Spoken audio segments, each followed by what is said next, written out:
Good morning friends, જય શ્રી કૃષ્ણ, જય Yogeshwar. Blog ચાલુ થયો છે પણ કેવું છે કે હજુ અત્યારમાં હું તમને ખાલી એક હિટ આપું કે અમે જવાના છીએ ફઈના ઘરે અને હું તો હજુ કપડાં નથી ચેન્જ કર્યા, બાકી બધા રેડી થઈને ગયા. પ્રિયાંશ પણ રેડી થઈ જવા એવો છે અને જો ગંજી કોટી નાન તેન પહેરે બધું. જો ગઈ વખતે છે ને હમણાં મળશે તમને લોકોને કેમ હું કે એમ કહું છું ગઈ વખતે ખાલી કુર્તું પહેરતા કોટીમાંથી પહેરવ ગરમી થશે. ના પેલા આ કોટી માટે નથી પહેરાવું, ખાલી આ પહેરે ને પૂરતું ખાલી એક જ પહેરવ હારું હાલ થતું નથી. નાનું છે એના માસીના છોકરાનું છે હિયાનું, એટલે થોડુંક અમને નહોતી ખબર કે આ તો જરી કમથું છે. આ તો પેલા વ્યવસ્થિત પહેરાઈ નાખવાનું હતું કેતો.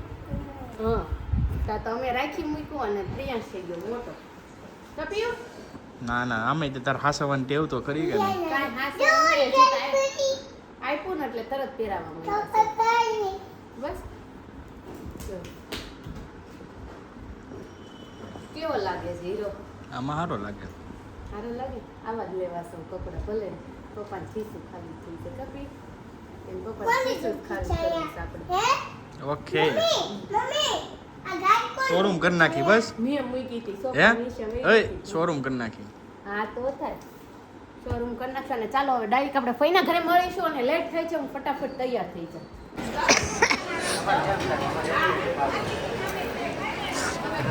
હવે ઉભા રહ્યો લોક બંધ તો બપોરનો ટાઈમ થઈ જાય ને જમવા બી ગયા. હો હથવારામાં રાહુલ પણ આવી ગયા છે આપણી સાથે. જમવામાં ખાઈ લીધું ને ભરપેટ જમી લીધું. હું મમ્મીને બાકી તમતા ટેન્શન લ્યો માં કહું મમ્મી જય શ્રી કૃષ્ણ. આ તો શું વિચાર બાકી છે?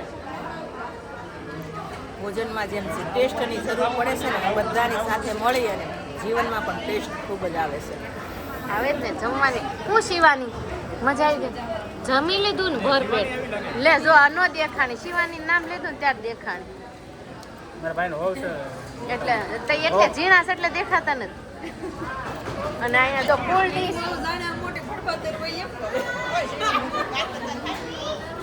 તો ને અહીંયા ફૂલ ડીશ ભરી લીધી છો. ભૂખ્યા છો? ભૂખ તો લાગે ને હવાના કામ કરતા હોય. હા એ વાત ભાભીએ જો આ ડીશમાં એટલું મૂક્યું જ પડતું, કાંઈ ન રહેવું છે, બધું ચડાટ ચટાટ. મારું શું કરું? બધું જમાઈ ગયું છે, ખાલી મગ બાકી છે. હમણાં નિરાયતે થોડાક લેશું. ઓકે હાલો તો આ તૃપ્તિબેન જો આ તૃપ્તિબેન બહુ સરસ લાગે છે. આશીર્વાદ છે એટલે તો હવે હાલો રાહુલ હવે રહેવાના રોકાવાના કે ઘરે જવાના? હે કામ તો ખૂટવાના નથી, કામ કરતા રહેશું મળતા રહેશું. ઓકે તો ચલો પેલા જમી લઈએ ને મગ માર ભાગના પૂરા કરી દો, ડીશ ક્લીન કરીને પછી મળીએ. ગુરુ મહારાજનું સમિત આપી દે. કોઈ માણસને બધી રીતે જીવનમાં પ્રગતિ કરી હોય તો ગુરુ મહારાજની ઉપાસના કરે, એ ગુરુનું સમિત છે. ધંધામાં પ્રગતિ કરી હોય, વેપારમાં પ્રગતિ કરી હોય, નોકરીમાં પ્રગતિ કરી હોય તો ગુરુનું સમિત છે, એનો જપ કરાય, એની ઉપાસના કરે. હરિઓમ. જો 1:15 થયો છે ને હવે અમે ઘરે જાશું. હવન અમારથી નહીં પૂરો થાય કારણ કે અહીંયા દાયખું બળવા માંડે છે. મમ્મી ને પપ્પા રોકાય. આખું બળે છે કોઈ? હા બહુ બળે છે. હવનની બહારથી એસી શરૂ છે ને તો પણ એટલો ધુમાડો આવે છે. પણ એ તો એમ નહીં ખુલે ને એટલે વધારે બહુ જલન થાય છે. રેવાતું નથી ને અત્યારે ગરમી બહાર એટલી છે ને તો રેવાતું જ નથી. એના કારણે એમ સફોકેશન થાય છે. એમાં ભજીયા ખાધા છે એટલે વધારે થોડું ખાધા પછી ની થોડીક જમાવટ પકડી ભાભી જાય. નણંદ ને બધા કંટાળી ગયા છે. કંટાળીને હવે ઘરે ઘરે જાશે અને હુઈ જાશે. કંટાળી જતા પછી ખાઈ હવે છોકરીને આળસ આવે છે. અને ખાધા પછી હવે છે ને બેડ ગોતે ઊંઘ એટલા માટે છે ને. તું ઓલા કપડા ન્યા ધાબામાંથી લેતી આવી હતી ના ને તે ઉપર લાવવાના કીધા તમે તને કે આ કપડાને બધ ભરતી આવજે એમ. હું ભૂલી ગઈ. તે ન્યા તડકે પડ્યા છે ને સુકાઈ ગયેલા. સુકાઈ ગયા? નવા ડ્રેસ છે તો મારા. હાલો હવે ફટાફટ ઘરે જઈને નવા ડ્રેસ ધાબે પડ્યા છે બધા નીચે ઉતારીને ઠેકાણે મેં કરી. કીધું આ નાખો તે મીન અહીંયા ફઈના ઘરે આવી ગયા ને હવન ચાલુ થઈ ગયો છે. હું ને ભાભી જો આરામ કરવા બેસી ગયા હે ને. ગરમી અહીંયા ઠંડુ સારું રહે છે કા કુલ રહે છે. હવન ચાલુ થાય ત્યારે ખબર પડશે. એ વાત સાચી ને. અહીંયા જો મમ્મી વાસણ ધોવે છે તું બેન અને અહીંયા બધા કામ કરે છે અને અમે પણ નડીએ ને છોકરા અમાર વાહે વાહે બધા નડીએ એમ કરતા શાંતિથી 5 જણા બે જાય. અહીંયા હું જોઈ છે ખાવું છે હું ખાવું હાલો હમણાં આપણે છે ને મળીએ અભિષ્યાર્થ સિદ્ધ્યતે પૂજ્યતે સુરાસરે વક્રતુંડ મહાકાય સૂર્ય બોલો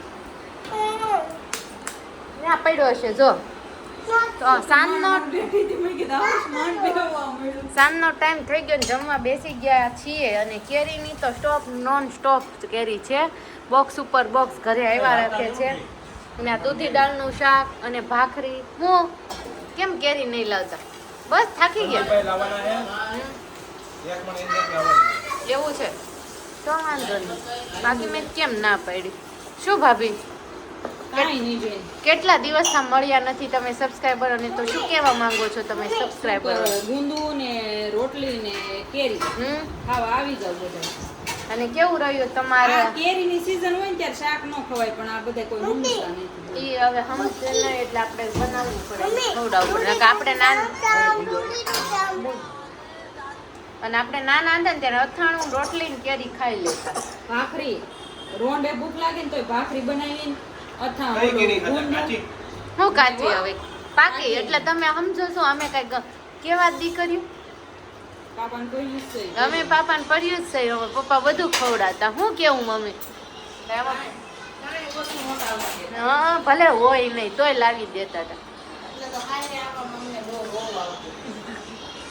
તો મમ્મી તમારે નણંદના ઘરે આજ વાસ્તુ હતું તો ફ્રેશ બહુ સારી રીતે પસંદ પતી ગયો બધા મહેમાન સરસ રીતે જમીન લઈ ગયા વાસ્તુ તે હવન એ બહુ સરસ રીતે પતી ગયો અને બધા ખુશખુશાલ ગણપતિ દાદાનો માં કોઈ દેવાની કૃપાથી સ્વામિનારાયણ ભગવાનની કૃપાથી બધું કામ બહુ સરસ વ્યવસ્થિત પતી ગયું હા તો સારું હાલો તો આના દેખ વધારે કોમ્પિટિશન લગાડી હોય ને બે ખાવા માંડ્યા છે અને હું અહીંયા છું બાકી છું આ કોમ્પિટિશનમાં ક્યારે એવું મેં કર્યું મારે કાંઈ બે ભાખરી થાય મારે એકઈ નહીં હાલે ચાલો હું જમી લઉં પછી તમને મળું કેરી ગુંદાનું અથાણું મસ્ત અને સાંજે અમે છે ને અહીંયા મહિલા મંડળ જામ્યું હતું થોડુંક મમ્મી ભાભી ને મારી વચ્ચે એમાં ભાભી ફોન થતા જોતા ઘણા બધા ક્વેશ્ચન વાંચતા હતા વાગ્યા છે 8:30 જોઈ શકો છો ફિક્સ 8:30 5 મિનિટની વાર છે અને છે ને ભાભી એમ કેવું છે કે વેકેશન ક્યારે ખતમ થશે તો હજી તો બહુ બધી વાર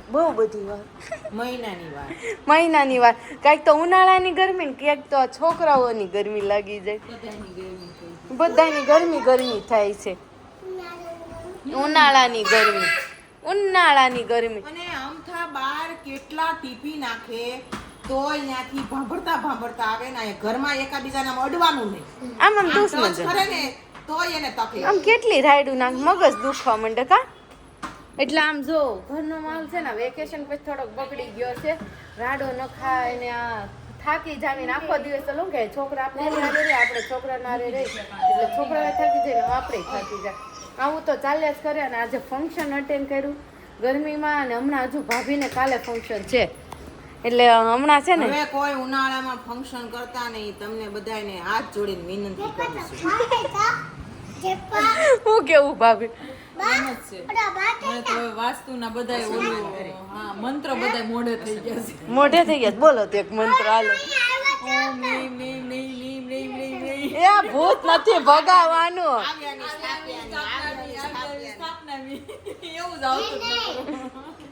ભગવાનને આહવાન કરે ભગવાનને બેસાડે બોલાવે એટલે એમ સંસ્કૃતમાં એમ આવ્યાની સ્થાપ્યાની આવો ને બેસો ઓકે ઓ હા અને અહીંયા જો સડાસડી જો ઝઘડી 3 છે પણ એક આમ અડે તો એક આમ મારે એક આમ અડે એટલે હું તો છે ને અમે તો આવું મૌન ધારણ મને એમ થાય જા સુધી પછી હું છે ને રુદ્ર રૂપ રમ ને મમ્મી પછી મારું રુદ્ર રૂપ કેવું હોય મમ્મી પછી આપણે કંટ્રોલ બહાર થઈ જાય ને પછી પૂરું થઈ જાય એટલે આપણે જાવતી શાંત થઈને જતી બહુ સારું છે કોમેન્ટમાં તમે જરૂર કહેજો કે મારી મમ્મી નડી હોય ને એ તો જ રૌદ્ર સ્વરૂપ થાય સમજા ઈ રાતે એ મમ્મી ને જો અડી ગઈ હોય એકાદી એટલે આમ જો મનુષ્ય સિવાય કોઈ એનો માર ન થાય મનુષ્ય સિવાય મને મારશો એમ કરીને સટ્ટાસટ્ટી એને અડે ને એટલે સટ્ટાસટ્ટી બોલી જાય. મનુને તેથી મારે જ તેથી એના બે હાથ એટલે આપણે જો આવું આખો દી હાલ્યા કરે, બાકી ગરમી વાત જવા દો. બાકી કોમેન્ટમાં કહેજો કેવો માહોલ છે તમારે, વેકેશન છોકરા હોય નાના અને વેકેશન પડ્યું હોય તો કેવું થાય છે. ખાસ કરીને કોમેન્ટમાં કહેજો કે અમારા ઘરે જ આવો માહોલ છે. તો ચાલો કાલે મળીશું નવા વ્લોગ સાથે, નવી સવાર સાથે. ત્યાં સુધી બધાને જય શ્રી કૃષ્ણ, જય ગોશ્વર, જય દ્વારકાધીશ.